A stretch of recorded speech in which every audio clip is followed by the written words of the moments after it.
Why does it do that? Hello, hello, hello, everybody. Welcome to the studio this evening.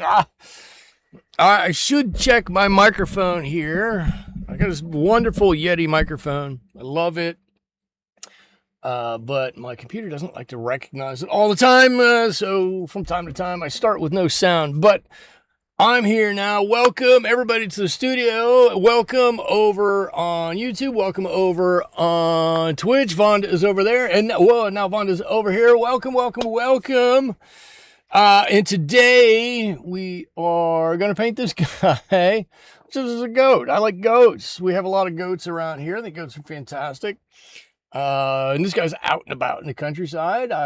I thought we would paint him in a cowboy hat with a little bandana. Maybe he pulls that up over his mouth when it gets to be a bit dusty as he's walking around. Let's get some things out of the way. First of all, again, I'm using my Baohang watercolor paper. This is not cut cleanly is what it is. This is a sheet of 140-pound paper. It is studio grade. It's a cold press paper. I very much like this paper. Not quite as nice as their professional grade, but fantastic paper. 100% cotton. Over on my right hand side over here, slightly crooked, are my Amgram watercolor paints. Let me put up, where are they going to come in? There, right where my hand is, right there. My colors will come up right there. I'll let them scroll around for a little bit, and it just cycles around the palette like this. You can see all the colors that I'm using. Like I said, Vonda is here. Edie is here. Welcome, welcome, welcome. And I'm going to jump in and get started. I'm going to start with a little bit bigger brush. I am going to start this time. Now, I don't always. You all know that. With my sky and my background, and I'll work down around the goat here, and then we'll move on to the goat being the main focus of attention here. I don't always do a background, but I don't know why. I thought I would do a background this time. Maybe just to keep myself in practice. Myself, that's a weird way to say that. Maybe just to keep me in practice. Edie says, hi, all from smoky New York City. It sounds like New York has imported some smoke from Canada. That was nice of you. It was nice of you to accept some of their smoke. Now, if you are trying to paint along with me and you're wondering how I'm going to do the sky, it's just a little bit of cerulean blue. Not much else. There might be a little touch of cobalt in there, or maybe some blue. That's this bin, or this tray up here is the one that typically I have my blue colors in most of the time. Maybe not all of the time, but most of the time. And what I'm trying to do is have this blue lighter at the horizon line, or where it meets the distant hills, and a little bit stronger as it comes up into the sky, right? If you look at the sky, wherever you're at, Edie, if you walk outside in New York City on a day when the sky comes back to your area, and you look out at the horizon, that sky is going to be fairly light in color, but if you look straight up, it's probably going to be a little bit darker. And so I'm just trying to emulate that a little bit. You know, you look straight up, it's a little bit more richer, a little bit more fuller blue color. So that's what I'm doing here. And the other thing that it does is it allows us to stick to that same mantra that I talk about so much, is putting lights next to darks, right? If you put a dark next to a dark, it's just a big dark area. If you put a light next to a light, it's probably going to be too light. If you do a sky this way, you get to have a lovely bit of a darker sky up on the top a little bit, and as it comes down, It gets lighter, and then you can put your hills in, your distant hills in there a little bit darker, and it makes it stand out a little bit more. Smoke from forest fires in Canada is blowing over us, Edie says. The air is unhealthy to breathe, and you're told to stay indoors. Interesting. Wow. I was going to say, we've had a lot of fires here. I don't know that I've ever seen the warning saying you need to stay indoors. That's a little surprising. I mean, not totally surprising, but a little surprising that you've been given that mandate. But that's, it is what it is. The sky here isn't even white, and the air's hazy with smoke, and it smells of burning wood. So, this was my first introduction to forest fires. I lived in Long Beach, California, at one point in time, a long, long time ago. And I woke up one morning and I'm like, it really smells like forest fire here. What is going on? Well, the previous day, don't pet fluffy cats. The previous day, Big Bear, California had caught on fire, and the wind had kind of reversed. And so all of the wind from inland and northeast of where I was at blew southwest. And I woke up and my whole car was covered in ash. Of course, the whole thing smelled of smoke, and nobody had to tell me. I was just not ever going outside anyways. That was not something I had an interest in doing. Okay, I'm going to move along. I'm just telling a few stories here to let this get a little bit dry, to let my skyline here get a little bit of dry. I'm going to try this, and I don't know exactly how this is going to work, but I'm going to take some of this yellow ochre, and I'm going to mix into that. I'm not going to mix in blue. I'm going to mix in some of this cobalt violet into that color, and I'm going to use that as some distant hills back here. I think that's going to make a lovely color. Yes, it's going to be a little bit grayed down a little bit, but it's still going to have, I think, that deserty kind of feel to it from the yellow ochre, and that purple is probably blue enough that it's going to make it seem like it's pushed back there a little bit. And as I come forward, I can vary these colors a little bit. If I want a little bit more purple in one spot, that's totally fine. If I want a little bit more this ochre color in one spot, that's good too. I just looked up, I saw who said they Vonda, did you see the video of the old guy who got thrown by the bison in Yellowstone? Oh, I felt so bad for that guy. That guy was trying his best not to bother that poor bison, and that poor bison wasn't buying any of it. He was going after that guy regardless of what that guy did. I felt badly for him. And he really did. He got flipped and tossed, and he was gone, way up in the air. I heard he's okay. He had a few injuries, but at least he's going to be okay. So that's good. Okay, so there's my middle. I'm going to call that my middle ground. It's some in the background there. Let's mix up these colors. Let's give a little bit of extra color. I don't know. Maybe a little stronger purple. This cobalt violet isn't the strongest color in the world to begin with, but we'll dump a little bit of this color on here, and we'll let it run, and it'll be fine. It'll be fine. We had skies that were Martian red with forest fire smoke a couple of years ago. Holy cow. Well, this was, wow, it's going on many years ago. We're probably getting close to 30 years ago now, as long as we're telling forest fire stories. My parents were moving out of their house just north of Los Angeles. Lovely house. I like the house a lot. I loved where they lived. But they had sold it, and they were moving out. And the house had closed at one point in time. And the realtor said, hey, you've got a week to get all your stuff out before they want to move back in and whatever. Okay, all that's all well and good. Well, lo and behold, about a day before they were set to move out, a fire broke out in the Angeles National Forest, which happened to be literally just behind their house. Like the forest came up to a couple of 100 yards behind their house.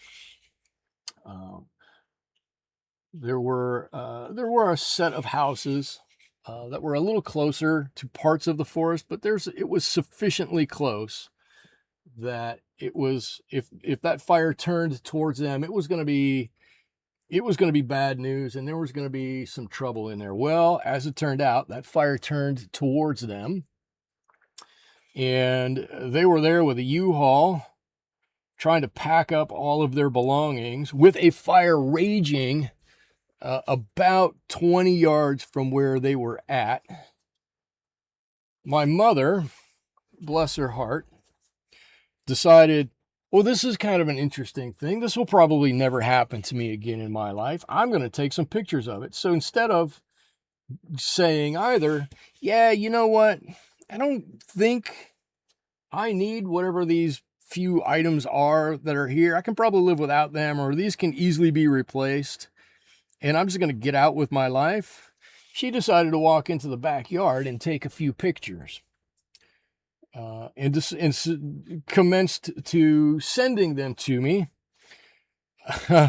I'm like, I don't know, Ma, that's the right course of action here. There were cool pictures, and literally, it was a wall of fire. I think I got my yellow ochre a little strong here. We're gonna have to be a little creative here when I'm gonna try to take some of this color off. But I got this way too strong. Anyway, she's sending me the pictures going, isn't this cool? Isn't this neat? And I'm going, yeah, it's cool. It's neat. I would rather you not be there and not be in harm's way. But yeah, it's really cool, Ma. But the flames literally were over her back fence and coming into her backyard as she's loading up the U-Haul to get out of there. Not the best thing what I would have wanted. Edie says, Vonda, I saw that, and I'm glad they didn't euthanize the animal. Oh, it's guys. Oh, wait a minute. Oh, you're glad they didn't euthanize the bull that charged the older gentleman. Yeah, that's not the animal's fault. The animal was agitated, and the animal didn't mean anything. It's just trying to do what animals do. I'm glad they didn't kill it. That would have been worse than just the animal throwing that elderly man around. I don't understand why we need to feel the need to kill everything. That bothers me a little bit. Okay, so I'm just going with a little bit of, this yellow ochre. I'm going to switch over to some of this cobalt green. I'm going to put a little bit of olive green in there. And this is going to be like a little tree on the side or something like this. Those two colors together make a nice deserty green color. And I'm just going to block some color in here. With that, we can come back and we can do more with that in a little bit, but I just want to get some color on here at the moment. Something like this. And then we can sit and talk and figure out what we're going to do with our, with Mr. Goat guy here. I think he's going to turn out great with this cowboy hat on. I always think the goats would wear a cowboy hat. Unless they're a city goat, maybe. I don't know. Do they have city goats? Maybe city goats don't like cowboy hats. Not sure about that. Let's see. Vonda says, we go 1 or 2 times a year. People are so stupid sometimes. It wasn't his fault, right? His femur was broken 4 places. Oh, my God. Ouch. When something like that happens, I want to say, yeah, go pet the wild animals. Well, in his case, though, it wasn't his fault. He wasn't trying to pet anything. I think that guy was doing the right thing. He was on the other side of the road when the whole thing started, and he was running away as fast as he can. He didn't seem to be antagonizing that bison at all. He was, in my opinion, he was doing the right thing. Okay. All right. I'm going to start up here. Right. I just felt my sky. I should say I got a fan on me right down, right down there. It's about 85 or so in the studio this evening. It's been baking in the sun all day. Come on, Dory, get back in here. It's quite warm. And so everything's going to dry fairly quickly, right? Everything's going to dry fairly quickly. I'm going to grab a little bit of our burnt umber here. This can get mixed with our yellow ochre that's there. I want to get a light color of this, right? This is going to be our first pass of color on here. This yellow, this burnt umber can be nice and light, but I want to get a first coating of this color on this cowboy hat. So just going to put some color on here. I'm going to move this around a little bit to make it easy to get this color on, or it's as easy as possible to get this color on. And I've already gone outside my line, but that'll be all right. Can't believe I've been painting for 8 minutes already, and I've already gone outside the lines. We'll figure that one out. It was 111 there for you. Ooh, that's too warm.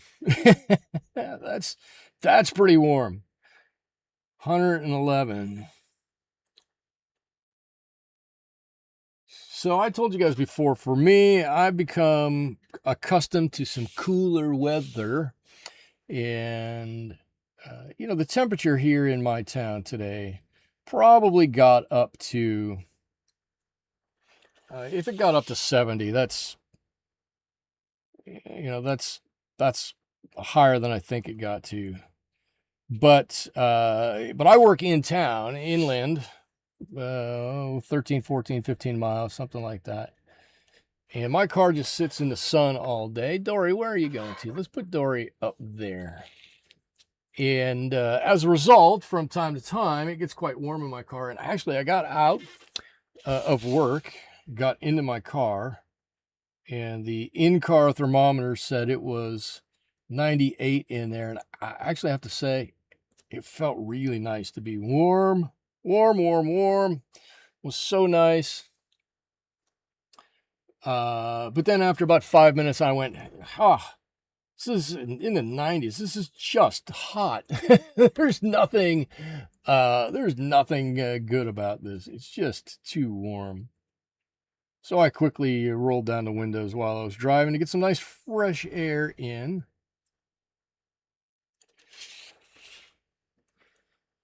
How's that look? Does that look cowboy hat-ish? I think that looks kind of cowboy hat-ish. Let's see.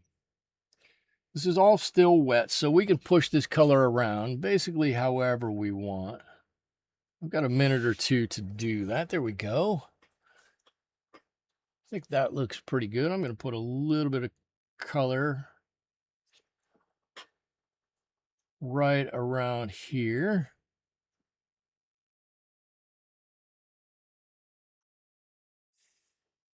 Yeah, something like that. Something like that.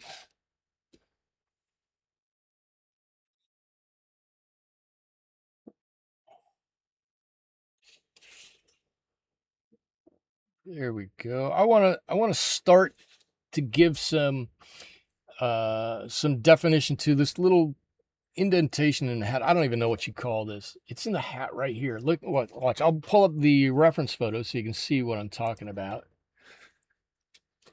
See a little indentation in the hat right there? It's got one on each side. That's where you grab it when you put the hat on and take the hat off. Actually, I can do better than that.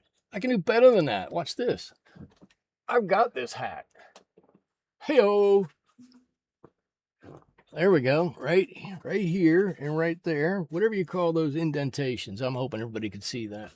But I am not painting with that on today because it's too hot in here.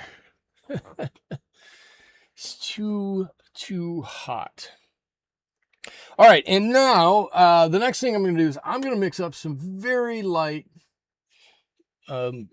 yellow ochre, and I'm going to put this on everywhere on this goat that would be or should be white. I don't want to have a bright yellow ochre color, but I also don't want a white color on this animal. So I'm going to split the difference, and I'm going to put a little bit of this yellow ochre on there. It's going to really settle down when it dries, and we're going to have a nice color that is not white, right? Goats, I don't know of any goats that have a white coat that's truly white. It's always a little off-white. So that's what I'm going for here. And I don't have to be really careful with this. And I'm trying to stay in the lines a little bit. I just want to find out wherever there might be some white on this goat. Maybe there's a little on the tail back here or on his hind flank. I'll put some color on there. And again, I don't have to be super careful about that color on the inside where that color meets up against the darker colors, right? Whether we make this be a sepia or whether we put some of it in as a black or whatever color we make these darker areas on this animal, we don't really have to worry about that because hang on a minute. Hold on. I gotta sneeze.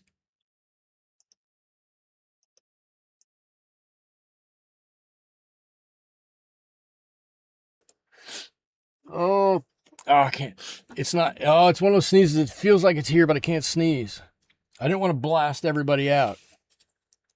What was I saying? I just want a little bit of color under here. I want that color not to be a bright white color. That's all I'm saying. Just not a bright white. It can be anything but a bright white. Yeah, let's go over his whole nose here. And yeah, let's just go over the whole nose. I'm just painting over everything at this point in time. Probably some of his gruff down here is that same color. Let's go over that. A little bit of that. There we go. So everything that's going to go over top of this is going to be darker than that color that we just put on there. So we don't have to worry about it too much. Do I have any other lighter colors? Maybe a little bit in his ears. Let's do the inside of his ears here in this lighter color.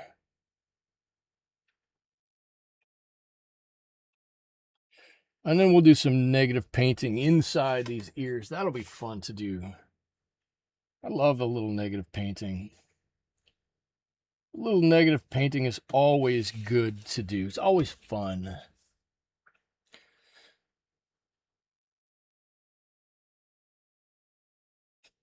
So we are deep in the heart of vacation season. I hope everybody here has been able to take a little time off, get away from their normal humdrum, their normal hullabaloo, whatever it is that you do, and you don't have to take a formal vacation and drive somewhere that you don't live and try to spend some time doing something there that you don't normally do. That's not the point of a vacation. I always think the point of a vacation is to do whatever it is that you like to do that's going to give you a big reset and just a break from your normal day and get you ready to get back in and do whatever it is you do all over again for the next couple of days, weeks, or months. I've yet to take a vacation like that, a big vacation, but for me, I have divided up my summer, and for a lot of this summer, I've taken 4-day work weeks at work. So I'll take a Friday and a Monday off, or a Friday and a Monday off, and have a 4-day work week, a 4-day weekend, and a 4-day work week. and then I'll work a week, and then I'll get the next Friday and Monday off, and that way I've been spacing out my vacation time. It's been working out pretty well, actually. All right, we've got some horns up here, right? We've got some goat horns up here. Now, I made the cowboy hat kind of just a regular burnt umber. So we've got to make the horns something a little bit different. So I'm going to, actually what I'm going to do, so I'm going to get rid of our green right here. I think I have an old towel. And I'm going to mix some different browns in this tray. Boop the snoot, paint box. Boop the snoot. What's a boop the snoot? A snoot. That sounds like a Canadian thing. Boop the snoot, eh? And I'm gonna put a little bit darker color on here. This is a little bit of sepia, and this is a little bit of that same burnt umber on these horns. And again, not trying to, do the whole horn at the moment. I want to get the color on. I want to get it spread around a little bit. I want to make sure it's where we want it to be, and then we'll come back and then we'll do some more to it. But there we go. Right, that's awfully wet. There's a lot of liquid in there. So let's get a little bit of liquid off of there, and let's make sure that we can put in a highlight on there, so we know not to paint over too much of that anyway. There's our highlight. And then now if we needed to, we got our highlight in there. Well, opposite our highlight, we can just drop in a little extra color. I'm trying to be careful not to put my arm right in some wet paint. There we go. And I should, I guess before I just looked up at my monitor up there. Is this close enough? Do you need me to zoom in a little bit? You guys want to, somebody tell me if you want me to zoom in a little bit so you can see a little bit better. And I'm just pulling this color out a little bit. I'm not doing much to it. As long as it's wet, I can pull that way out, and then there we go. Now we got a little bit of a cool horn on there. And if I put a little bit of color on the bottom side of that too, wait till you see what it's going to look like. I think without doing too much more, we're going to have a kind of a cool looking horn already done.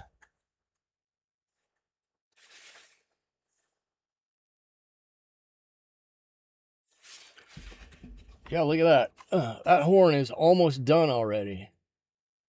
Almost done already. There's a little bit more work that's going to need to be going on there. You don't have a dog or cat, you boop their cute noses. Oh, yeah. You know what? I have two cats. I don't have a dog at the moment. I have two cats. I don't want to say anything bad about my cats, but my cats are weird. I mean, I know all cats are weird.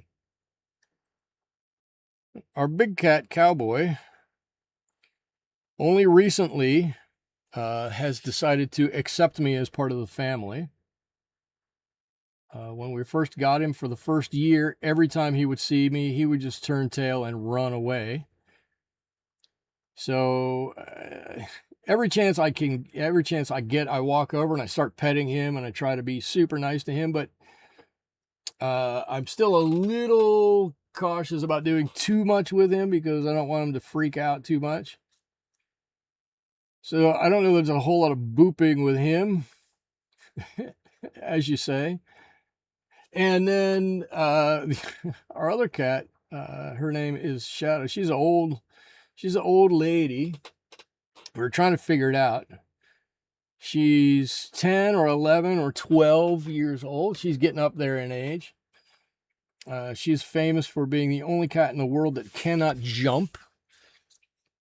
I don't know if anybody else has ever had a cat that is unable to jump, but Shadow not only is a non-jumper, I don't think she knows how to jump, which is exceedingly funny when she tries to jump on the couch or your bed or something like that. It's a jump about this high, and then claw your way up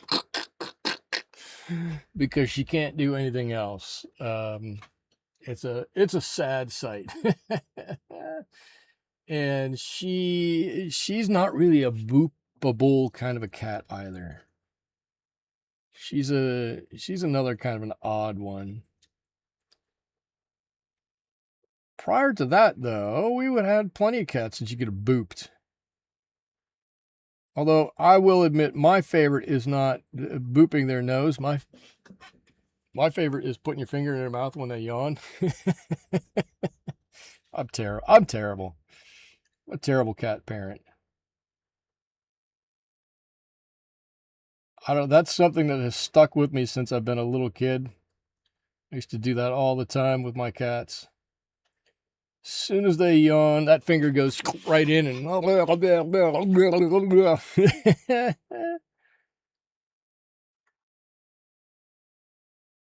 makes me laugh. Nobody should do that, though. Vonda says, we're 90 miles from northeast entrance to Yellowstone National Park. We go up the Beartooth Pass. We live a half mile from the Yellowstone in Billings. Okay, hold on a second. I've been there. Fonda, I've been there.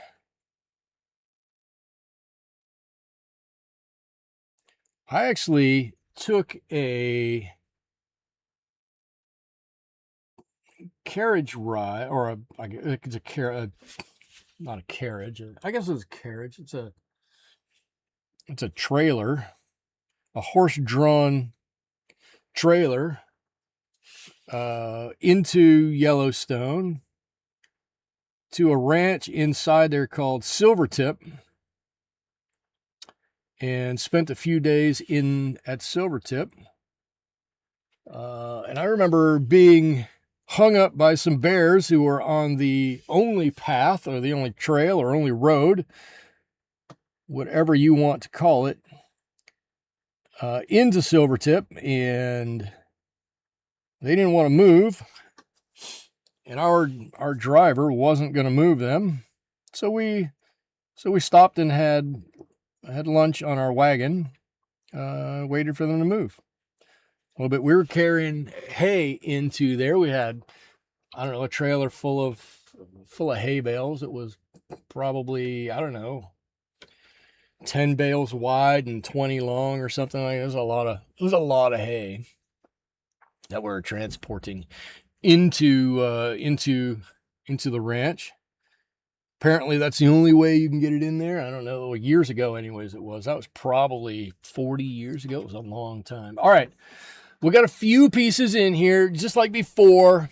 Our bandana is there to add a pop of color. We're going to put some lines on there to make it look like it's got some folds in it. It's going to turn out really nice. But we're to the point now where I've done that. I have a yellow tabby cat. That is why Mr. KR Cat, okay, there you go. He passed age 16. He was hilarious.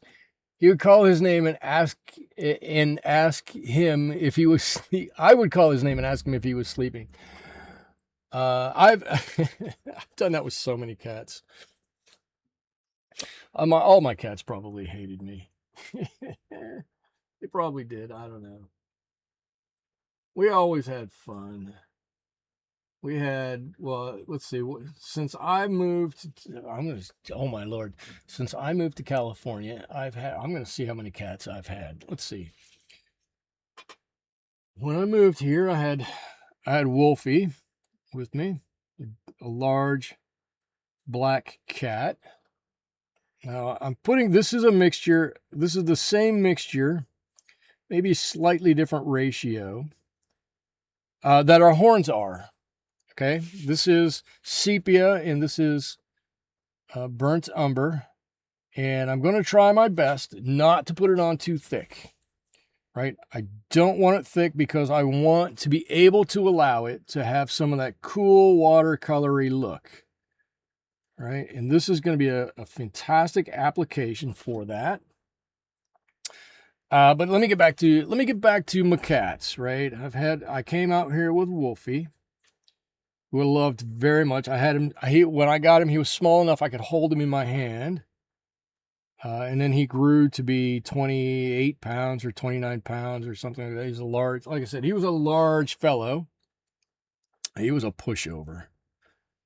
And it wasn't really fat. I mean, he was heavy, right? I don't want to say he was, skin and bones or anything like that, but he was just a big guy. His front arms were, bigger than that. Had a hard time keeping him in check a few times. And let's see, the next cat I had was Ramses, and I was helping to build a play structure on the south side of Columbus, Ohio, if you believe that. And my girlfriend at the time was like, "Oh, look at this cat, is so cute. I'm going to bring him home." And she took him home, and her parents said, "Yeah, that cat is not staying at our house." And so he got dumped at my house, and I'm like, "Well, that's great. What am I going to do with him?" But, what are you going to do? You're 20 and you have your own apartment. You can have a cat, and your girlfriend says, "Oh, I want this cat, so I got a cat."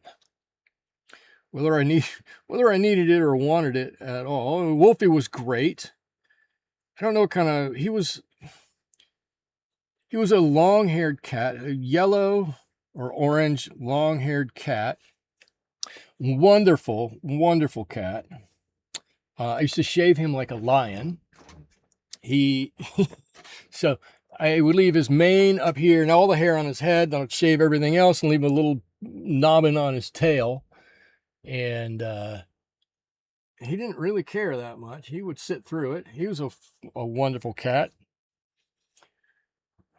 And then I'm really going down memory lane here. Then that girlfriend went away. I came out to California eventually. And I had a girlfriend out here, and she went, "Oh, look at this cat followed me home. I couldn't possibly, let this cat back out into the wild where it's been living happily for a while." And so that cat ended up at my house. It became my cat.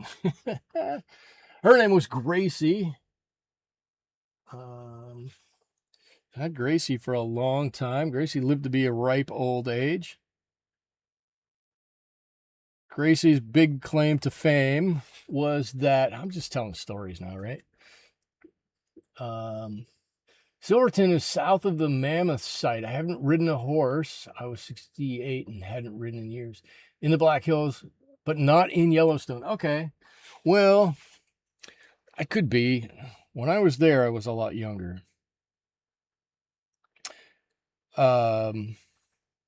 Gracie's claim to fame is that she was so nice of a cat that she would let my kids, when they were little, stand on her, and she wouldn't get mad, and she wouldn't swipe at them or anything.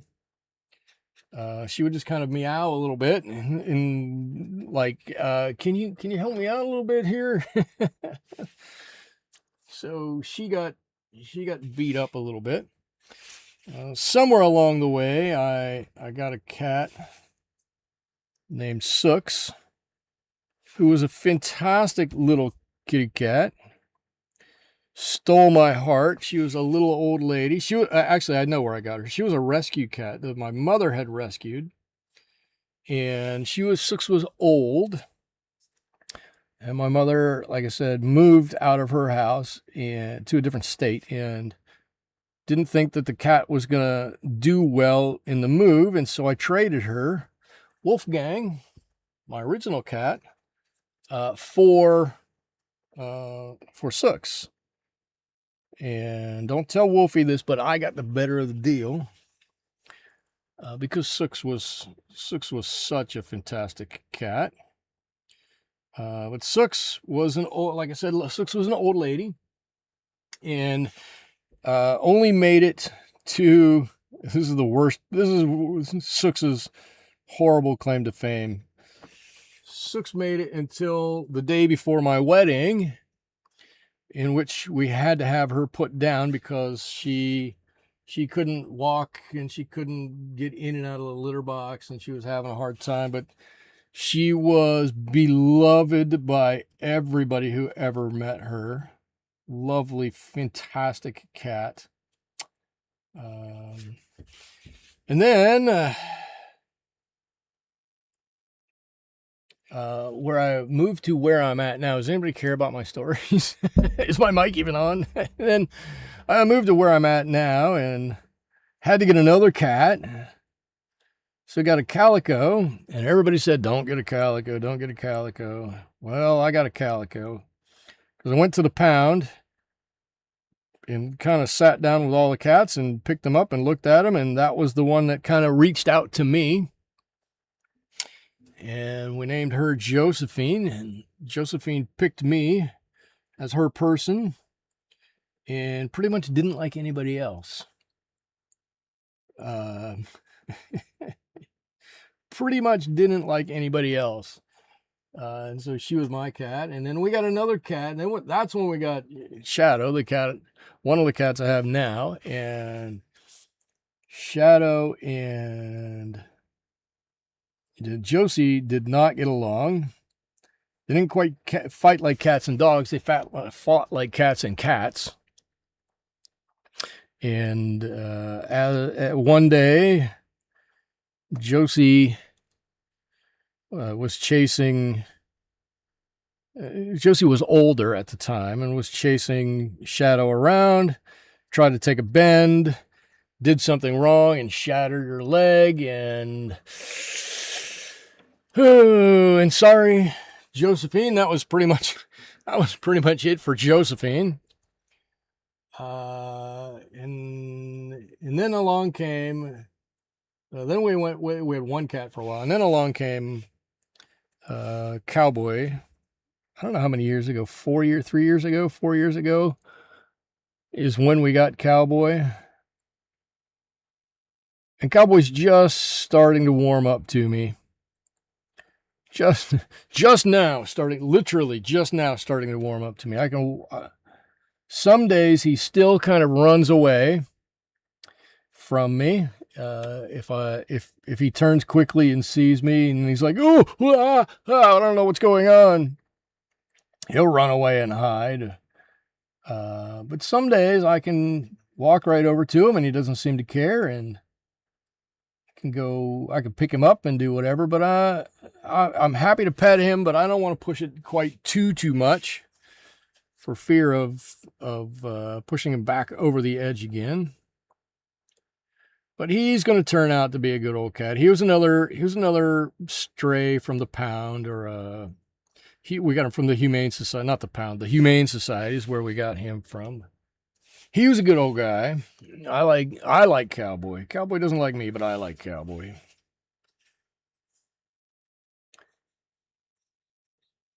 In and along the way, we did have a dog, Lulu. I think I've talked about Lulu. Before. Our old lady dog. We got her, she was 9. She was a pug, and we got her from the Humane Society. And basically, my wife went to the Humane Society. My kids used to volunteer there, and my wife went and saw this dog and fell in love with it. And well, as it happens, then the dog came home. Then the dog came home with us. Shoo. And those are my, those are my pet stories. That seems like a lot, doesn't it? It seems like I've had an over. The trick is he doesn't care about catnip. He doesn't want catnip, and he does not want treats. He doesn't give a hoot about treats. He enjoys a fresh cup of water more than he cares about any kind of catnips or treats. I'm telling you, he's a weird cat. He's a weirdo. I mean, that's okay. Lots of weirdo cats. But he's got his own place in weirdness history. He certainly does. But you want to know a cat that liked catnip? Oh, Josephine would get it and she would roll in it. She'd throw it up on her, and pretty soon she's eating it. It's all over her. It's all over everything else. It's buried into the carpet. It's it's everywhere, man. Did she ever enjoy her catnip? Some cats like fresh catnip, whereas others prefer it dried. Offer both and see what. Now, Sooks doesn't care. Shadow doesn't care about it. Cowboy doesn't care about it. We've got boxes and cans, and I used to grow it in the back here. Those two, no interest. Weirdest cats ever. Okay, so we've got some basic color on here now, right? We've got some basic color on here. Things are starting to look good. We're starting to look like a goat. Now we've got the task, like we do always, of starting to put some dimensionality onto this animal. And how do we do that? Well, we need to do a couple of things. I can point with this brush. Where did I get this brush? I can point with this one. So we've got to do a couple of things. We've got to indicate that there's some roundness this way on the body of this animal, right? So that means this area is going to have to stay lighter, right? And it's this brown, this white, and this brown. Whereas it needs to get darker down here, and down here. Okay, that's one thing we need to keep in mind. We also need to keep in mind that we have some musculature on this front leg. And the front leg comes up, really up to about here. So if we can show that this leg is in front of the body here, then we can get some dimension not only this way, but also this way. We need to do the same thing back here with the back leg, where the back leg comes up, right? This is all thigh right here. And this is stomach or belly down here. So we need to make a difference between these two. And then all the way back here at the tail, we can do a little bit back here too. So that's going to give us the ability to make this look longer, like a longer animal that way. Okay, that's cool. I guess I didn't get all my white all the way down here. Well, that's okay. We've got plenty of opportunity to redo some stuff. We've got some opportunity to put some shading underneath the knees here, right? Goats have big knobbly knees here, back here. Also, this leg and this leg, which are on the back side of this animal, get a little additional shading. So it looks like they're back a little bit. And then we've got to do a little bit here on the neck. We got to do a little bit on the neck. So we got a lot to go, right? We got to do a little bit on the neck so it stays different from what I'm going to call the jowls or the cheek here, right? So we have a difference there. And then we're going to tie the gruff kind of in with the jowls up here a little bit, right? We're going to let this beard come up onto the bottom of these jowls, and we're going to connect that. Okay. Cool. So we've got the neck, we've got the head, we've got all the musculature of the body yet to do. Well, we've also got This big shadow area underneath the cowboy hat, this has got to be really darkened up here, right? We've got some more work to do on our cowboy hat. The good news is our horns aren't too far off, but we've got some shading and shadowing to do on this cowboy hat to really sink it in. And then we'll do a little bit on the inside of those ears in there to really bring those to life. Okay. Let's see. You could add a few cans in the picture for him to I could add some cans for this guy to chew in the picture. I'll draw some old tin cans down here at his feet. I could do that. All right, let's see. What am I going to start with? I'm going to start with this. Give me a little bit of this dark, and I'm going to do this in hopefully a few lighter areas, in a few lighter layers, and a few more areas. I'm going to put on a little bit of color here, and I'm going to pull this out. Right? I want to start with some light shading, and let's see if we can't get it kind of the way we want it. Okay. Let's see how this is going to look. We start lighter, we can always go a little darker later, and if it gets lighter, then it's also a lot easier to fix. Last week or 2 weeks ago, I kind of didn't take my own advice and do that. I let it get a little too dark too fast. I think that was the eagle painting. I let it get a little too dark too fast, but it got a little out of control. We're going to try to not let that happen this time. We're going to try very hard, and we're going to keep smaller areas, lighter amounts of paint. We're going to see what we can do here. Okay. So just like that, we've now got a back leg, and we've got a bit of the front leg here. Right? So now we can add a little bit of shadow area or darker area down here. Again, I wanted to keep this light, but I want to add color to it. I want to keep it lighter and do an extra layer because this brown is a sedentary brown, and it will pile up very quickly if we don't take care of it and put it on in very, very light layers. And if it piles up, it just kind of looks dark, right? It doesn't look cool, and it doesn't look watercolory, right? It just looks dark, and I don't want it to look just dark. I'm okay with things looking dark, but I want them to have that cool watercolory look to them too. I like that look. Watercolors is the only medium in which you can get that cool, interesting look, and I don't want to lose out on that. So if I have to put in 8 layers here tonight to get this the way I want it to, we're gonna do 8 layers, or we're gonna do 10 layers or something like that. We're gonna do a few layers here and get just the way we want it. All right, I'm gonna do a little bit on. There's a knobbly little knee down here.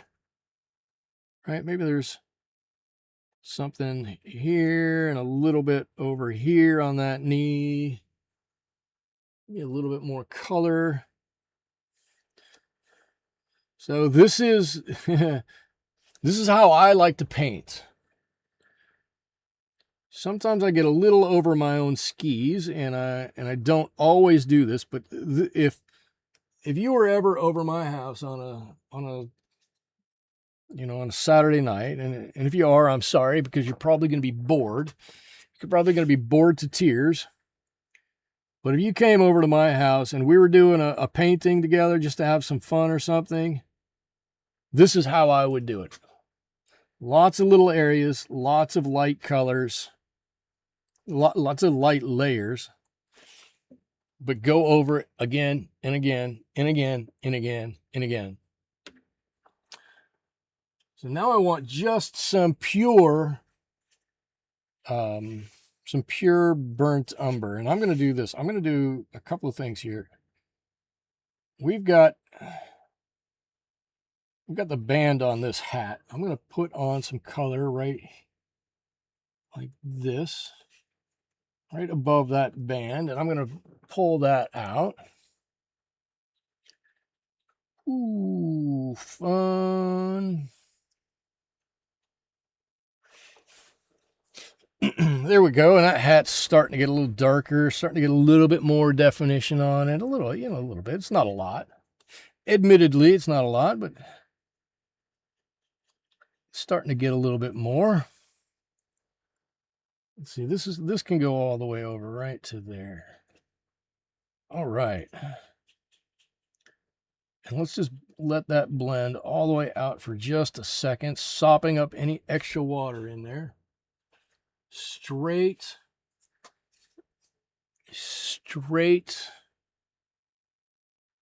umber, burnt umber. Burnt umber is my friend. I use burnt umber a lot. I hope I don't use it too much. I do use it a lot. It's an easy color to use. It's easy to mix with other things. It does a lot. It looks kind of cool. It's got a nice color, a nice tint, nice tone to it.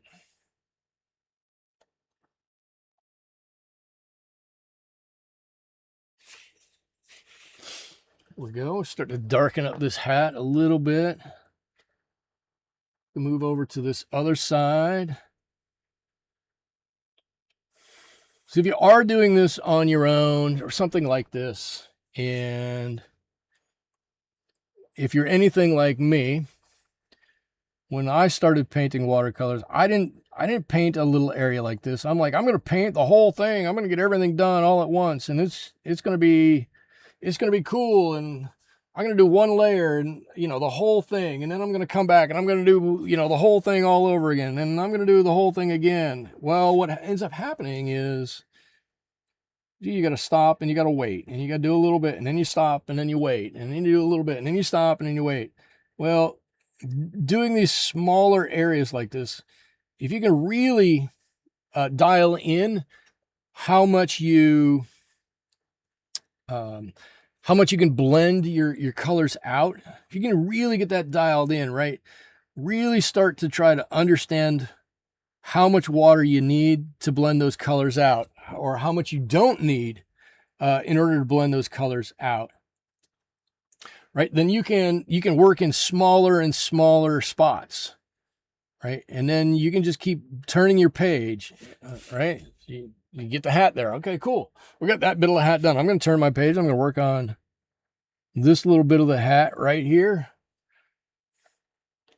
Cool. And this is only going to take a second. And I'm going to work on this little bit of the hat over here.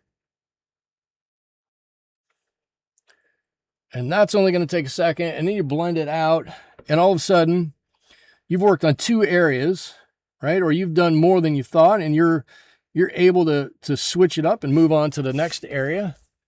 But without doing too much already, that hat is starting to get there. It's getting there. I might need, actually, let's give a little blue in. Come on, ultramarine. Let's get a little, I want to darken that area up a little bit of blue in there. There we go. Oh no, Edie's got to go. Okay, Edie, thank you for stopping by. Always a pleasure to have you here on the stream. Thank you for contributing. Hope you can stop back next week. Would love to see you then. Stay safe out of the smoke, and stay cool. Stay cool in the heat too. So Edie, thank you so much. Take care. Totally take care. Oh my gosh. Everybody be careful around the fires or around the smoke. That's so much. Not that I'm trying to be Smokey the Bear or anything, but we all need to be safe around fires or anything that's going to harm public health. There we go. Oh, that looks a little better for that cowboy hat. Look at that. Got a little bit more color on there. It's looking good. Right? I think that little bit of blue really helped out. Got a little bit of blue in there. really help darken up those corners that little bit, just that little bit of blue right in there, really helping to set that off. So I used to watch, I'm going to continue to tell stories until you guys tell me not to tell stories anymore, which might be in about 5 minutes. But I used to watch all these watercolor shows on TV, right? Frank Clark, I used to watch Frank Clark a lot. God, who were some of the other ones? I watched some on they were all on PBS. No, I was going to say I watched some of them on PBS, but I watched all of them on PBS. Gosh, I'm trying to remember who some of the other ones even were. But it doesn't matter who they were. I used to watch all these different watercolor artists paint on PBS, which is great. I'm glad to have a venue to extend to other people a hobby or a skill that I really enjoy. So I'm more than happy that they did that. But they'd get on there and they go, "Oh, we need to paint this shadow blue," and then get some ultramarine and then put it on there in blue. And I'm like, "Oh my God, why are you painting everything blue? I hate using blue for things. Blue's terrible."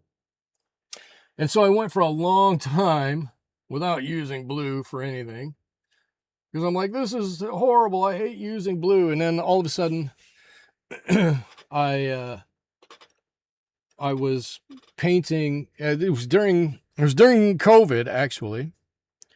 Was painting a face mask because why not, right? It's a sign of the times. It was what was going on.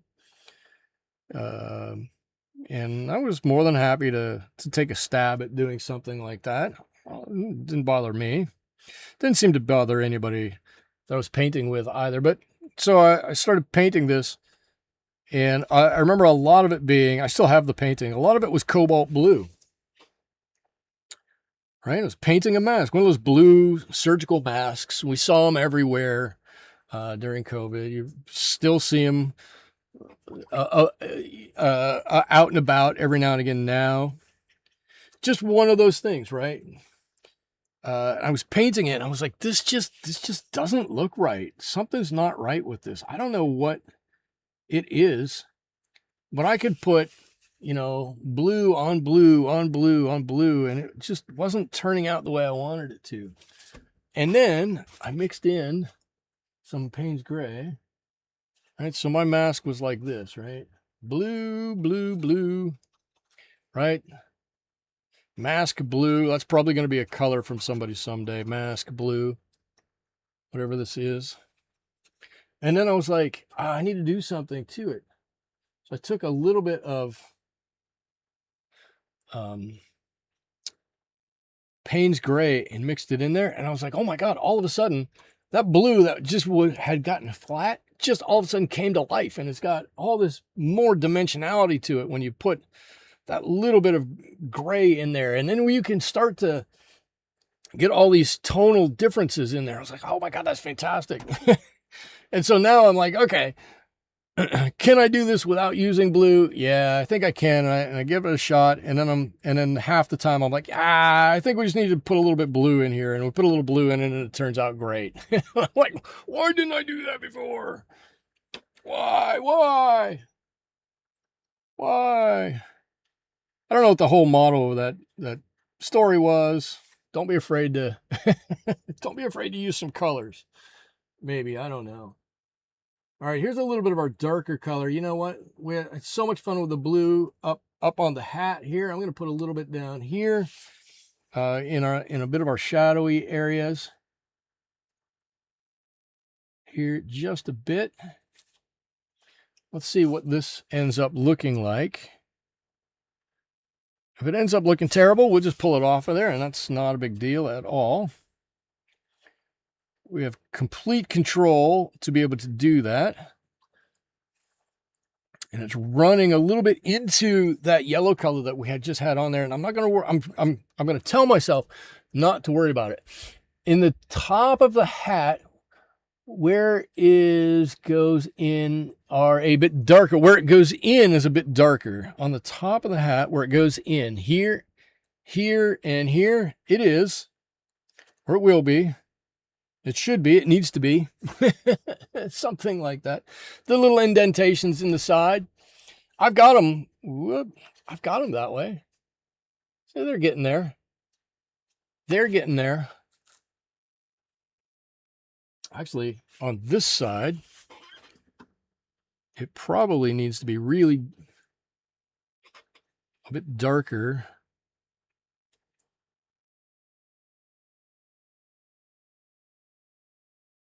Right here.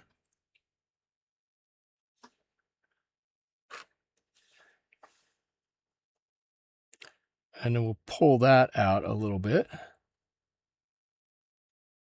Just blend that out. And that probably makes it look a little bit better. I don't know that it made it drastically better. But that's the direction that needs to go. And then the other one on this side definitely needs a little bit of darker area.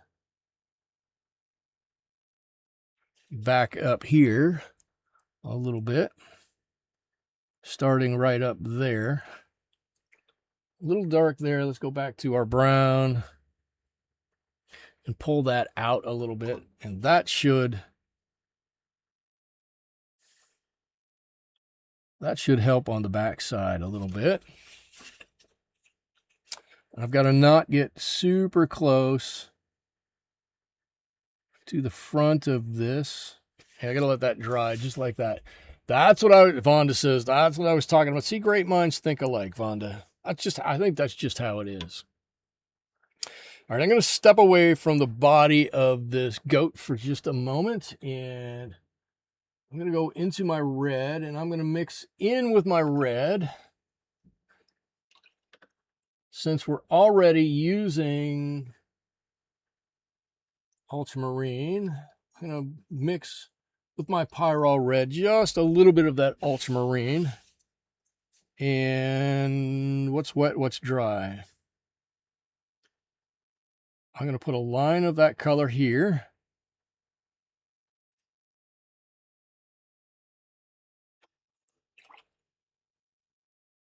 Oh, come on. Red never wants to come off of my brush. Okay, and I'm going to pull that color up a little bit. If I leave it a shorter, I know it's upside down. Bear with me for a moment. It's upside down because it's so much easier to paint that way.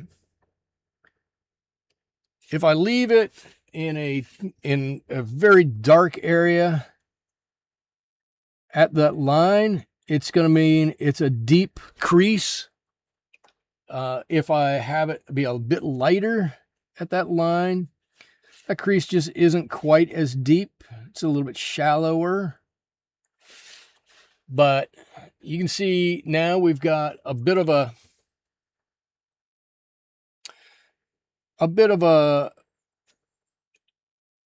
crease in here where it's folded over just a little bit.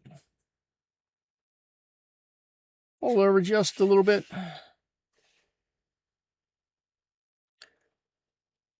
I don't want to add some color. We're going to add maybe even a little bit of this purplish in here. Probably wouldn't hurt anything.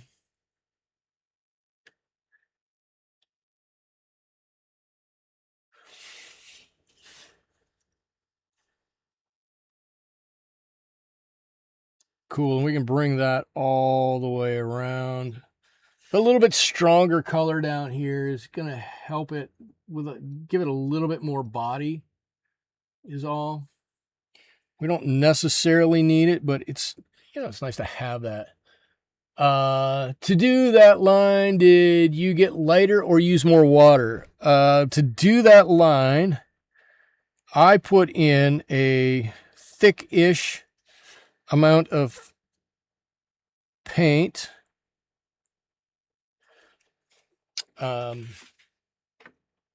Where's my paper? I put in a thickish amount of paint, right? A good amount of paint. Just put it on there like that. And then completely cleaned my brush. right? Completely, mostly dried it off. I've got a little towel over here that I've been dabbing it on. And then pull it out. Well, that's a little too dry, but just enough to pull that edge out. Right? Doesn't have to be a ton, but I've just got to pull that edge out a little bit. That one dried up a little bit more than I wanted to, but that's all. So the amount of water that you might use in there somewhere, doing this, completely up to you. You can use as much or as little as you want. It's whatever you're comfortable with. If you use a little bit more, then you might have to dab some off, or that gradation is going to be a bit longer, a bit wider. Use a little bit less water. You can make it a bit shorter, a bit narrower, and it'll make that groove, this groove, look a little deeper. So here I go again. I'm just going to draw that line on like that. Down here towards the body, the larger bit of that bandana, I can make that line a little thicker, a little bit more thicker, and then just blend it up. Just blend it up. And however far it goes is good enough. Right? I actually have a different number of lines on each side. I decided when I drew it, it didn't matter. I drew it goofy, and then I was like, well, you know what? I don't think it's going to matter all that much. Because sometimes folds are a bit weird. And so I'm going to take this one, pull it up this way, like that. And so we're going to have, all right, this might flatten out right there a little bit. That's all good.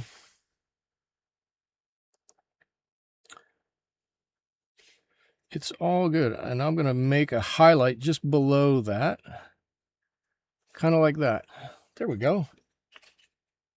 Yeah, and there. And so all of a sudden, now we've got a couple of nice... Whoa, no.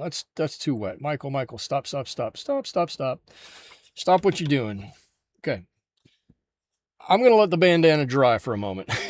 I'm going to move on to something else. But it's super simple way to do that. Super simple way to do that. And I said I was going to let the bandana dry, but you know what I'm going to do?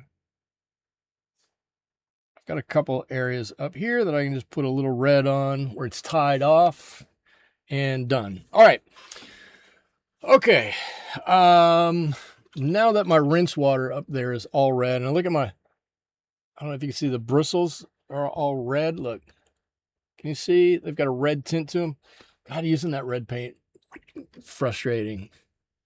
Now I always feel like, every time I use red, I always feel like, oh, the next time I go to put some paint on here, it's going to be all red and it's going to look terrible. I don't know if that's true, but it's the way it makes me feel. All right, I want a little more definition in this front arm. Here I'm calling it an arm and the leg. So I'm just going to run some color up here.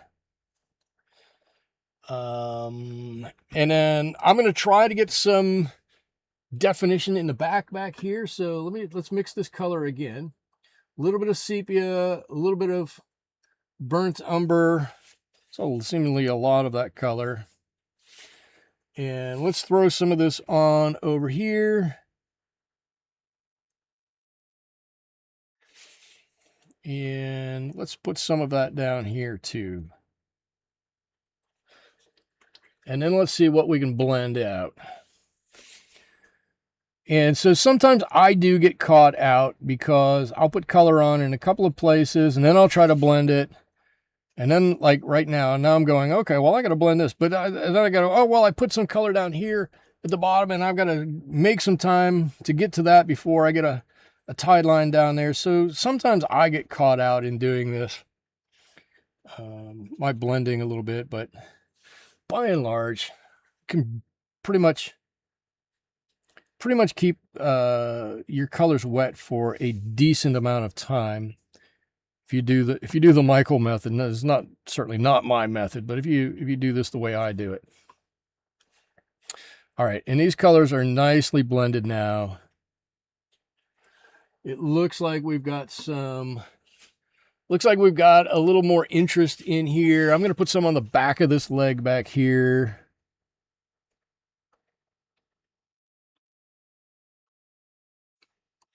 Right, some nice color back here. And then I'm going to blend that in. If I believed in reincarnation, I would have probably been a goat. Okay, well, all right, hold on. We got to dive into that. Why a goat? What is it that you think about goats are either good or bad that would have made you become an goat?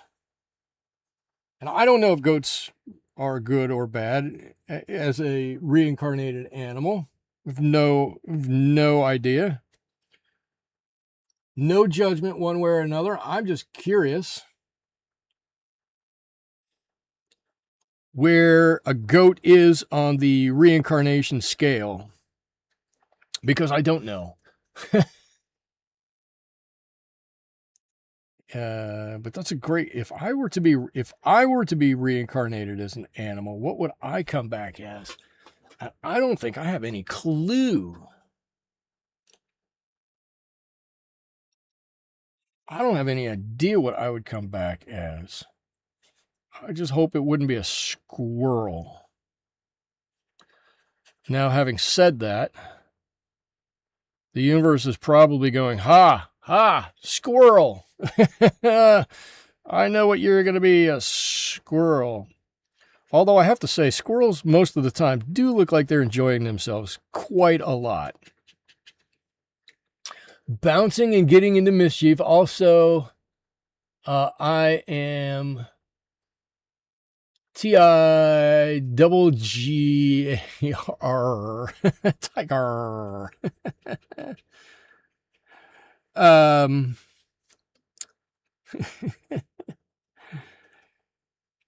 What would I'm trying to, what would I have no idea what I would be. I don't know, but does that mean, is it, so maybe a chicken. Yeah, maybe a chicken. Does that mean you would have taken a step up in the next life or taken a step back in the next life if you come back as a goat? There's no right or wrong answer. I don't know. I mean, I'm hoping it's a step up. I don't know the animal reincarnation hybrid or scale. Maybe that's the better way to say it. I don't know that scale. If indeed there is one, there might not be one. You know what I'm going to do? I'm going to get some of our yellow ochre and I'm going to put a little bit of this brown into it a little bit.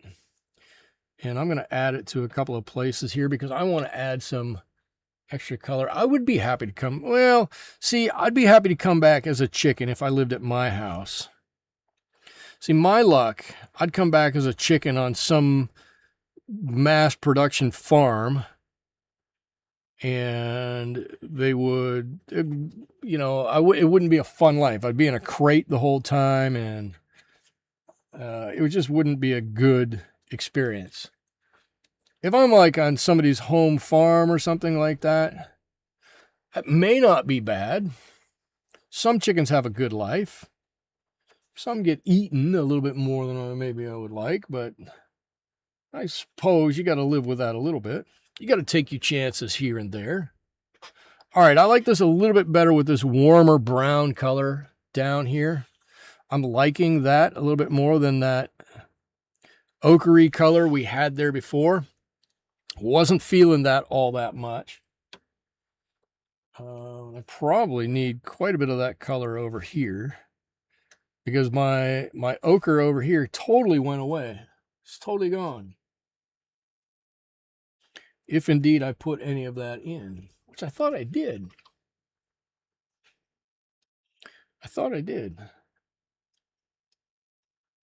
But never mind, we'll figure it out. We'll totally figure it out.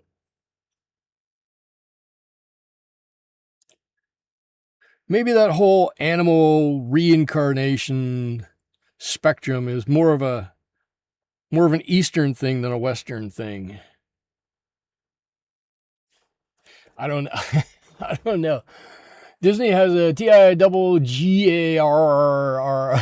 He didn't have a family, so he went searching for them and finally realized the ones around were his family. There you go. On July 9th, 1960, 40 years, I found my biological family. I'm assuming biological. That's fantastic. And you got some time with them. What do I need to do here? What do we need to do? We need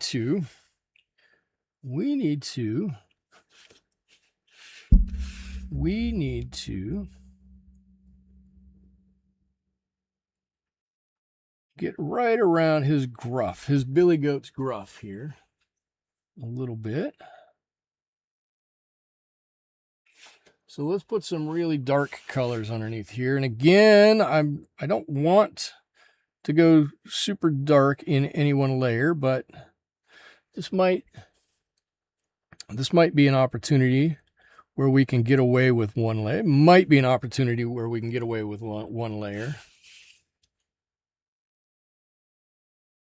There's a possibility, and I'm going to just layer in a little bit of this darker color in here too, right? I'm just going to drop a little bit of this blue in there. This is a pretty dark area back there.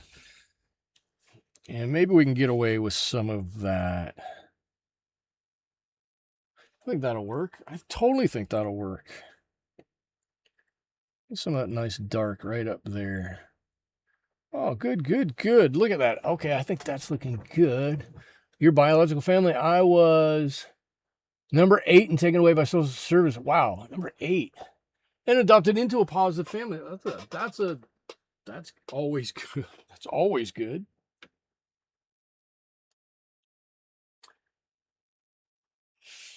I never, ever in my life gave 2 thoughts about foster families or foster care or anything like that. And my brother, who's always been much nicer than me, was in the Navy, and when he was there, he would do this program where he would take developmentally disabled kids to Disneyland. And I was like, oh, that's really cool. I don't understand why you're doing it, but that's really cool. And then, you know, that says more about me than it says about him, right? He's doing the work that he's supposed to, or, you know, living the life that he wants to. He wants to give back and help out. And I never understood it. We never had any kind of a life where he and I needed foster care or anything like that. So it never dawned on me that would be a thing that people might do or what might want to do. And then after I moved out to California, I got a job with the company I'm at now. But one of the people I worked with was a foster parent. And not only was he a foster parent, he was one of the best foster parents in America. And I don't say that because I think the guy was great or anything like that. I say that because he got invited to some kind of a ceremony in Tennessee. He got to meet the president was there at the time. And they talked about how good of an adoptive home he had set up for everybody. And I was like, wow, Ray, that's fantastic. And it still never really sunk into me what goes into being a foster parent or why somebody would want to be a foster parent. Even though I worked with this guy, highly acclaimed, and I don't remember how many hundreds of foster kids came through his house over the course of, I think he did it for 40 years or something like that. It was an exceedingly long time that he did this, he and his wife. And they obviously both made the conscious decision that that's something that they had wanted to do. And then I flew home after years and years of not going home, and my brother, as it turns out, I go over to see my brother or whatnot. He and I aren't the closest people in the world. And there's nothing wrong with that. That's fine. I went over to see him, and I'm like, "Who's this kid who's hanging around?" And he goes, "Oh, that's whoever." I'm like, "Well, why is he here?" And he goes, "Oh, because he's our foster child." And I'm like, "Wait, hold on a minute. When did this happen, and why didn't you clear it with me? Why don't I know anything about this?" He'd been doing it for years and had fostered like 17 kids through his house or something like that in the past 15 years. 14 years, something like that. His basement is basically he's got some bunks set up there and kids coming and going. And I'm, holy cow. So I'm a little late to it. I will never be much of a foster parent. Uh-oh, it looks like my story has caused YouTube to stutter a bit. YouTube doesn't like my story. I don't know why. I saw that I stuttered. Am I back? It looks like I'm back and not any the worse for wear. I'm sorry for the bad storytelling.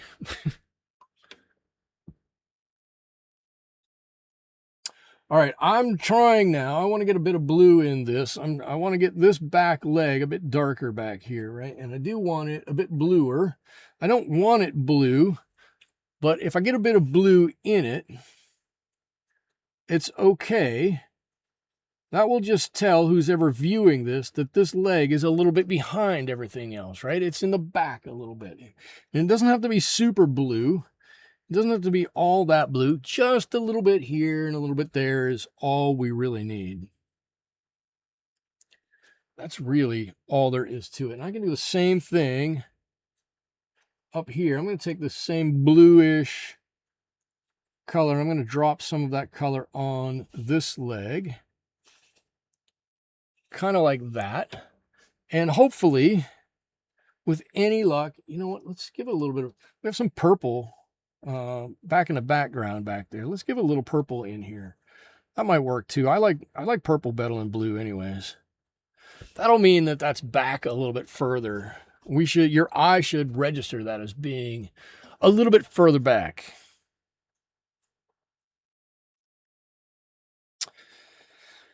Oh, we got a lot of work to do. Look, his face isn't even done. All right, let's do some work on his face. I just got some wet paint down here. I got my finger in something over. Oh yeah, look. See, I got my finger in some paint over here. I don't know where it came from, but we can smudge that out a little bit.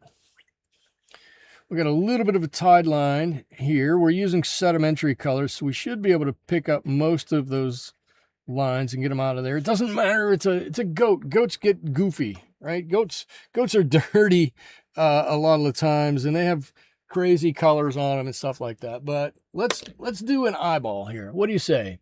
He did touch a lot of lives. His name was Ray, and Ray was a wonderful human being. He touched a lot of lives. I remember he brought in one day a scrapbook of all of the people who had gone through, who'd been at his house at one time or another. And I'm like, Ray, I don't even know how you remember that many people. But he could remember them, and he had stories of all of them. He was a wondrous human being. And I remember, a couple of my first years there, I was like, I got to work through the summer. I'm not earning enough here yet to take summer off. And Ray was like, you can't do that. You got to take a summer off. You got to take a break in the summer. I'm like, well, yeah, but see, the problem is I can't afford it. And he's like, it doesn't matter. He goes, it doesn't matter. Is what you need to do is start building up all of those memories that you have that you'll associate with this. And only through all of those are you really going to start to understand how much this job means to you and how much your family? And I'm like, Ray, come on. I'm like, seriously, there's no way. And looking back, I'm like, you know what? I wish I'd have taken an extra vacation here or gone there. JC is here. Welcome. I'm just telling stories. So I'm glad you're here. You can help. You can help guide the conversation. People are probably going to go, yes, somebody's here who stop Michael from yammering away.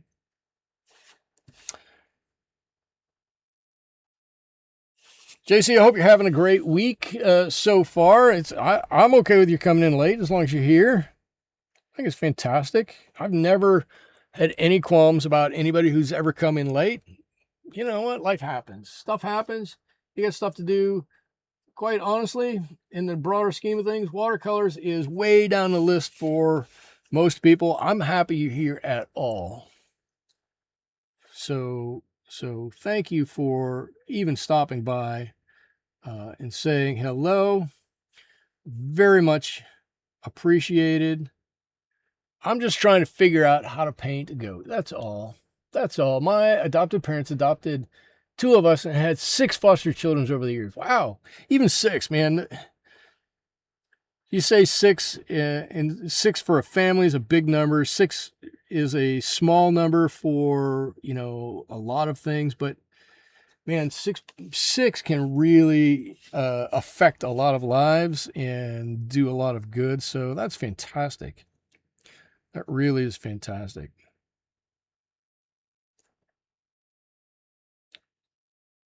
All right, I've got some ears kind of painted in here a little bit. Oh, I need to, you know what we need to do? Actually, I should just cover all of this up. I'm just going to cover all of this up. Just like that.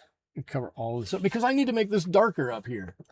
Where's my, oh, that's the wrong blue. Give me my ultramarine blue.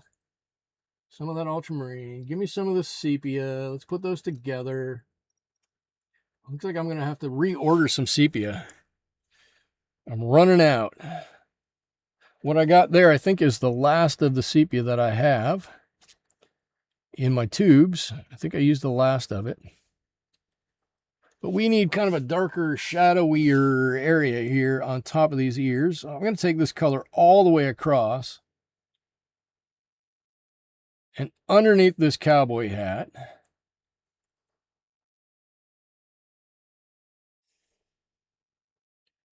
all the way across, underneath this cowboy hat,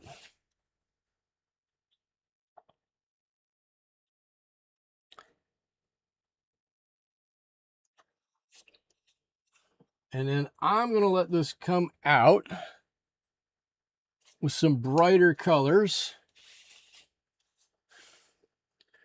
Let it come out with some of these brighter colors here. Something like this. Love the fabric kerchief. The kerchief is alive. We're going to do a little bit more with that kerchief. Thank you, JC. But we're going to do a little bit more with that kerchief. Does that look like we have a shadow under that hat? Now it does. Okay, cool. Now it looks like we've got a nice dark shadow underneath there. Kind of wish we had a better line here. That's on me. My line got a little off there, but that'll be okay. I need a little bit more of this red, blue, purpley color here. All right, because I need to just a little bit on this side. Right there. Give a little bit where that fold comes across. And I'm going to just pull this up.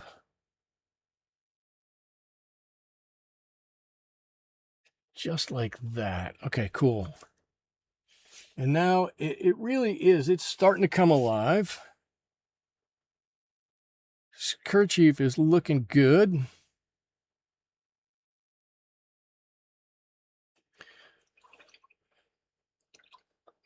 At one point in time, I don't even know if it's still a video on on YouTube, I painted sweatshirts, sweatshirts and football jerseys, which sounds like a weird thing to paint because it is. But I was like, how can you paint a football jersey? Can you paint a football jersey or soccer jersey or baseball jersey or something like that? Is it possible to do without it just looking completely flat? And what I did was I did a technique very similar to this, where you just kind of put some color on and then you blend out a lot of it, and it looks like it's got some folds and some ripples and whatnot in it. And it was a really interesting technique. And I had a lot of fun doing it. And actually, I should say, I sold a couple of them too, which was really surprising for me at the time. But cool, look at that bandana. Bandana has come to life. Yeah, it's looking good. All right, so I got a little bit to do on the hat here. Vonda wants me to do a little bit more on the hat. So let's do a little bit more here on the hat. It's not just Vonda. I want to do a little bit more here too, to really make this good. And let's darken a little bit over here.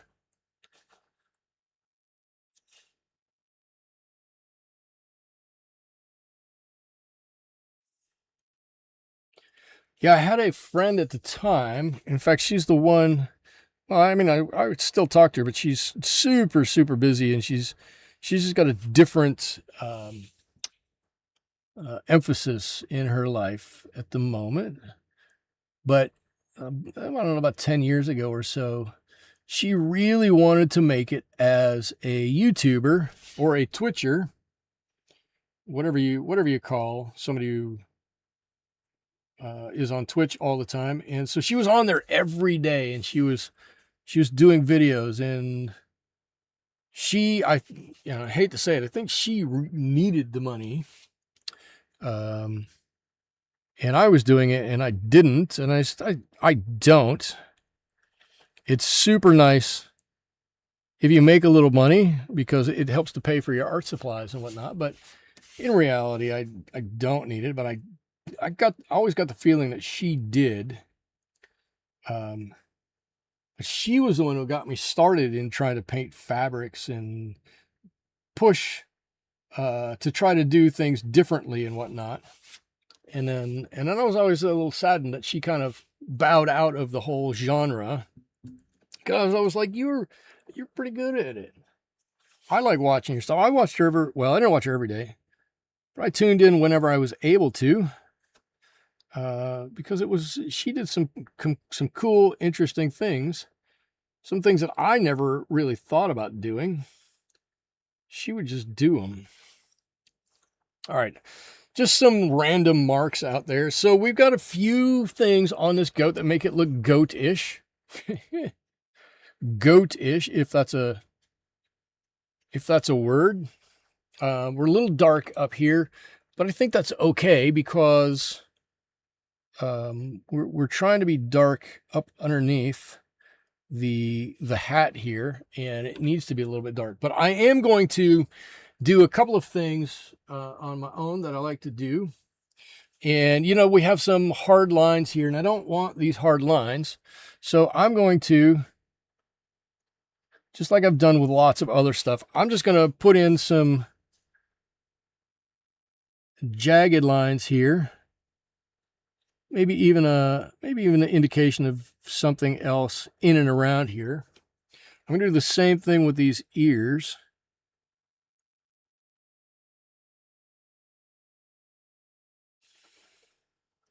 Right, there's a couple of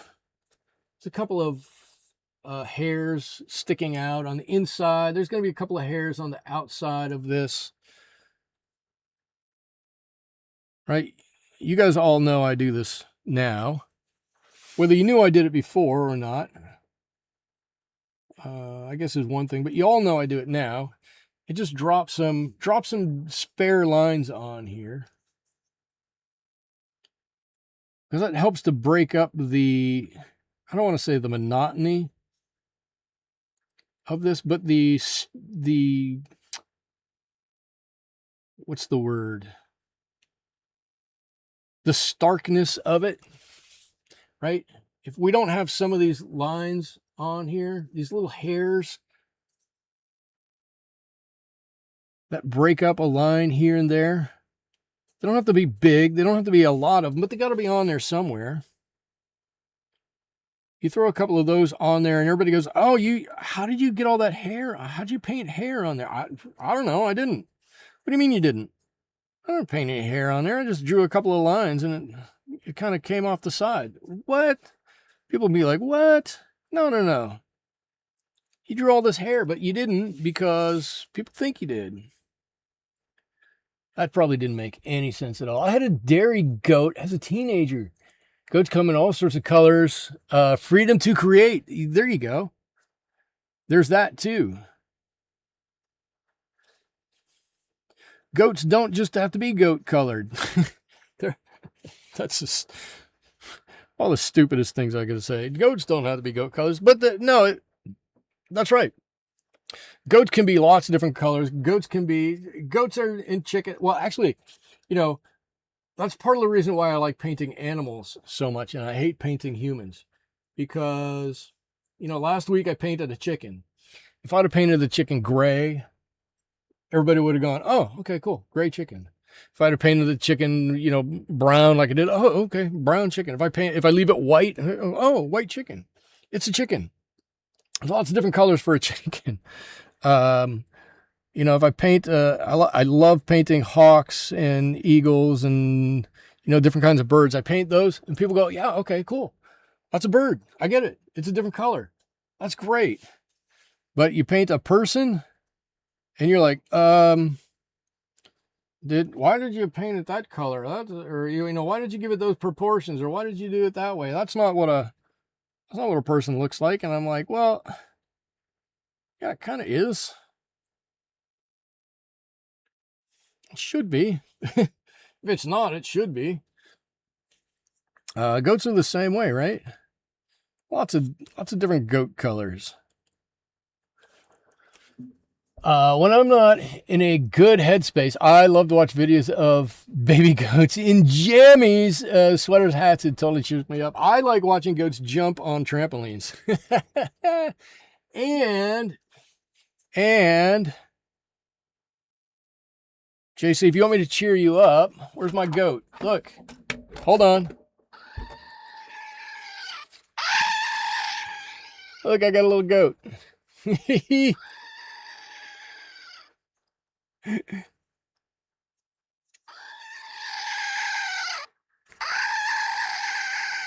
I hope you guys can hear that. It's pretty, it used to be a lot louder when it was new, but it's funny. Oh, I gotta paint some hair in his gruff. We got a gruff. It says Billy Goat's gruff. And I said I was going to try to attach some of that. Is Billy Goat's gruff. Let's get that a little darker right up underneath here.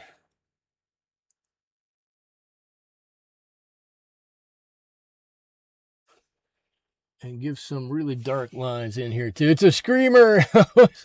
Always one in the herd. So I'm always tickled, and my kids and I, we talk about it all the time. If we take the back road into town, right now, I really sound like I'm out in the country somewhere, right? If I take the back road into town, but you can take one of two roads. You can take the highway and get into town, and that's all fine. There's nothing wrong with that. Or you can take the back road into town and you go through, all kinds of farms. Well, we like to take the back roads, and we go through past all these farms. Well, any fields that aren't being farmed at the moment, the farmers hire goat herders. They hire the goats. The herders, I think, just come with the goats, but they they hire these goats to keep the weeds down instead of having to spray chemicals on or just mow it and leave it lie fallow or whatever. They just hire goats, and the goats come and they eat everything. And so every time we drive past, we're like, oh, it's goats. Oh, we want to stop and get one of the goats. I love going past and just watching the goats just roam around the fields and eat whatever they can. Eat whatever they can. It's so nice to see them. I love goats. When I was growing up, I don't know if I've ever told stories about my grandfather. My grandfather, I wish I had known him better for longer, but one of the most patient human beings I've ever known. So nice and unassuming, fantastic human being. And he would always try to live well within his means, and he didn't ever like to buy stuff at the grocery store if he could grow it or he could do something with it on his own. He would do that. And so in the spring, every spring, he would go down to the feed store or the hardware store or something like that, and he would buy farm animals and raise farm animals, and they would work on basically on his homestead, but on his farm, and they would be there for a while, and they would either be workers or they would be food. And it's not always the nicest thing, but it's kind of how a farm works, right? And he used to buy goats, and I used to love to visit him because I could go in the field and play with the goats. They'd be out in the field and you'd walk out, and they never really cared if you came out and saw them, but they'd come up and play with you. And we always had such a good old time playing with his goats. They do that in Montana. There you go. I have a thought of borrowing a friend's goats for our half-yard acre. There you go. Why would you not? You could save a little money. Well, actually, I don't know if you save any money, but what you don't do is pollute the environment. It's all natural. They're gonna do their weed abatement. They're gonna do their bit to prevent fires and whatnot. They're gonna refertilize the land. They do all the hard work. All you gotta do is let them be there. I think it's a fantastic idea. I'm so glad to do it. All right, look, we got we got toes down here we haven't painted. Somebody's letting me go without painting toes. Well, I guess we got a whole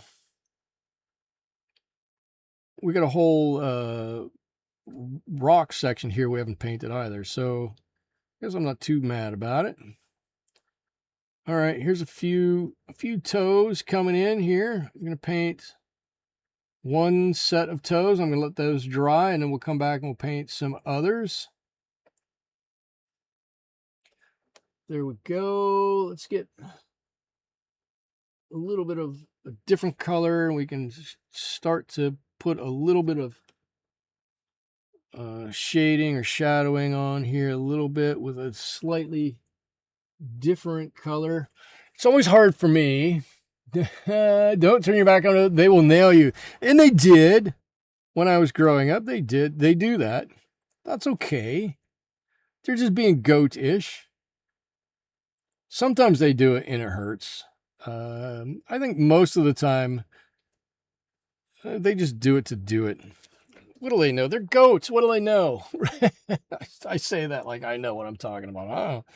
I don't have any idea what I'm talking about. They could be jerks. I don't know. But I take the opinion that most animals know what they're doing, and they're doing animal things. They don't really want to hurt you. Right? They just want to let you know who's in charge. Once they know that either they're in charge or you're in charge, then you're okay. You're usually okay. Unless you're an elderly gentleman and you're walking around Yellowstone and there happens to be a a big buffalo traipsing around, then you might be in trouble. I still feel bad for him. Oh man. That has to have hurt. He was way up in the air too. In acrylic, we use a lot of burnt sienna. Okay. I don't swear, but I have said BS a lot over the last 6 years. I don't I don't even know if I have burnt sienna. This is burnt umber. And honestly, I'm not even sure I have burnt sienna. I must have burnt sienna somewhere. I know I've used it. I just don't know where it's at. All right, and one other thing I want to do here is I want to take a little bit of my white gouache. Well, you know what? I need to do a little bit around his lips too. Let me get a little bit of this white gouache. I'm going to mix it on my palette. I don't like to do this. I mean, I don't mind doing this, but now I'm going to dip my brush in my water, and my water is going to turn this weird opaque color. And it always seems really weird. All right, so now I've got an opaque color, and I can give these, I can give the other legs some fur, some hair too, and make it stick a little bit. There we go. I don't want to just have some color around our brown. I want there to be some other colors in here too. Good.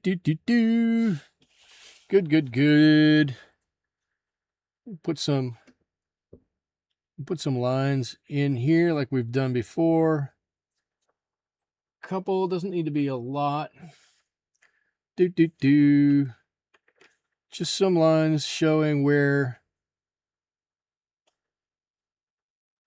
there might be some, you know, along the lines of the contour of this animal, so our eyes know a little bit more what we're looking at. I'm going to give a couple up here, couple down there, right? I like to do this. It's a simple way to add a lot of help to who's ever viewing this. And it can be very slight. It doesn't need to be a whole lot of anything. It can just be a line or two here and there. Well, it can't be two, right? If we're being honest, it's got to be 1 or 3 or 5. It can't be, I mean, it can be 2, but it can be 4, but you know, it's better in groups of 3. I don't know why that is. It looks better in groups of 3 for us. But I think our goat is looking pretty good here. He's getting there. Love the cream color on the face and the legs and the hoofs. Yeah, so I wanted it to be white-ish, but I think the color turned out really nice. All right, and so we've got some ground to paint here. Let's see, what color is ground? Let's make this a grayish umber here. Right, we can actually mix. Let's mix in a whole bunch of stuff here.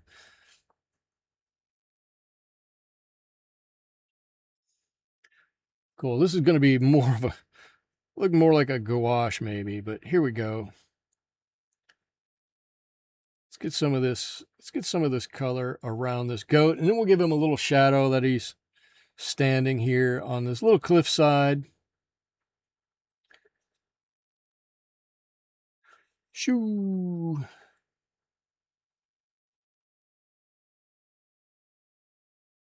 Uh-oh, I went over his hoof. Don't do that. There we go.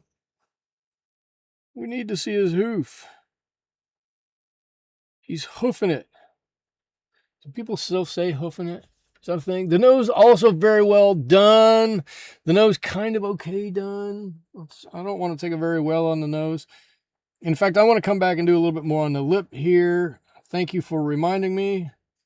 I think I would have looked back at it and gone, oh, wait a minute, I want to do a little bit more. Which I do. We're going to get to it in just a second here. Give me some of this purple color, a little bit of gray, some of this purple.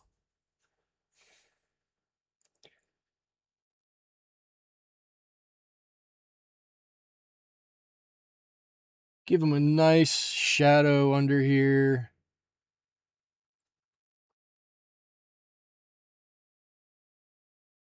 Not too much, but actually, that's probably, I don't want to say anything. That's probably the best shadow I've ever done. I don't do shadows very well. I think that one looks nice. And maybe we'll give it a second. We'll drop in a few sprigs of some old dead trees or something there. But I want to come back and I want to give his mouth here a little bit of help. It looks a little flat to me. I mean, there's nothing wrong with it, but it looks a little flat, and I want to fix that. So, and this might be a little too strong, but so let's get this color on here. Cool, there we go. This was the color I was using over here. Let's put a little bit on this side.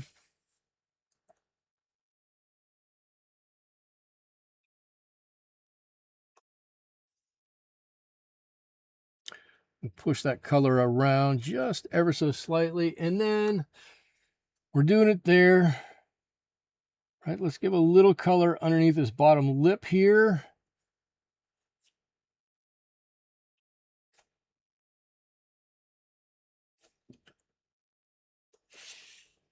There we go. That just adds a little bit. It's quite honestly, it's not a lot, and you know, when it's a little thing like this, I kind of struggle with it a little bit because it's probably hard for you to see it on YouTube or on Twitch, but it's actually kind of easy for me to see here.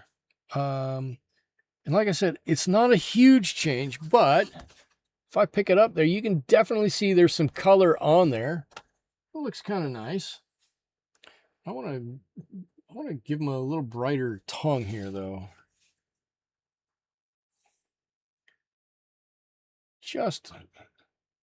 It doesn't need to be sure, and it's going to run just ever so slightly.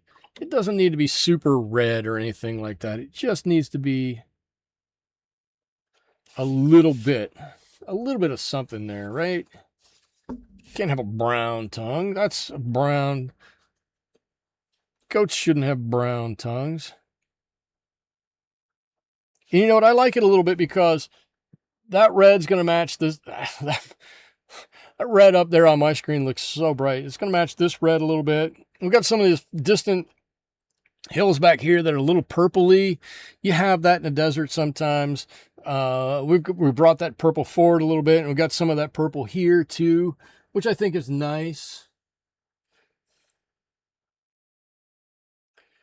And we're going to put just a few little, you know, twigs and sticks or something coming off of here. Something there. Something there. I don't know if we can even get it down here. That's still just a little damp down here. Something like that. He's standing in a field. Okay, cool. I wanted to just, every time I look at it, I'm like, I just want to do one more thing. Just hold on, one more thing. I want to fill in a little bit of room just below his eye here and here. I thought it was just a little too bright. A little too bright. Okay, cool. That's what I got for you guys this evening. I think it looks pretty great. I like the hat. I do like the hat. I think the top part, you know, it took us a while to get there, but I think the top part really turned out nicely. I'm going to sign this right there. A goat with a cowboy hat. That's what I got for you guys this evening. You can see that hat's on there. It's down there pretty far. You got some dark colors there. We have some different layers in here for sure. That tail is behind this. That is behind that. This is behind that. we didn't really differentiate it in the front, but that leg is definitely behind here, and that leg is definitely in the back. Really, we could make that a little darker, but I don't think we need to. I like the expression on the goat's face, so I'm happy with what we got. We got to do this week. I'm actually really happy with it. I think it looks great. I want to thank you all for spending Thursday with me. I had a great time. I hope you had a great time. I hope you have a great rest of your evening. I hope you have a great rest of your week. And I hope you're able to join me back here next week when we do something all over again. I don't know what it'll be, but it will be fun. Until then, thanks so much. Bye-bye.